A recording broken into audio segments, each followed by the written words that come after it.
საქართველოს მართლმადიდებელი ეკლესია აღდგომის ბრწყინვალე დღესასწაულის აღნიშვნას განაგრძობს. აღდგომის მომდევნო კვირის ყოველ დღეს ტაძრებში სადღესასწაულო ლიტურგია სრულდება და მორწმუნეებს ზიარების მიღების შესაძლებლობა აქვთ.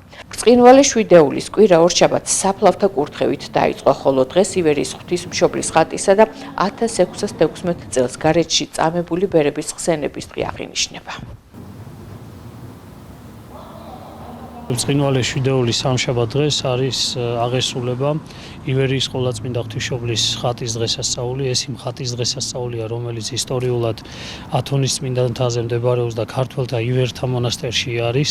დღეს იქ უდიდესი ზეიმი არის და ანუ ეს რაღაც ეს ქართული მონასტერი იყო საქართველოშიც, მოკლედ ჭარბად აღესრულება ეს ზეიმი. ასევე დღეს არის ხსენება, დაემთხვა ხსენება, ესე იგი გარეჯელი მამეებისა, 6000 ბერისა, რომელიც იქნენ მოწყვეტილები და ეს ერთობა ისე იგი ეს დღესასწაულებისა საოცარ სიხარულს მატებს აღდგომის დღესასწაულს და ასევე მოკლედ ამ უდიდესი წმინდანებისა და სიწმინდეების ხსენება, რომელთან მიახლებას და რომელთა მსგავსებაც აი ესეთი მიზანი უნდა იყოს ქრისტიანი ადამიანის შეგვეციოს დღევანდელი დღის წმინდანებისა და სიწმინდეების ხსენების დღე.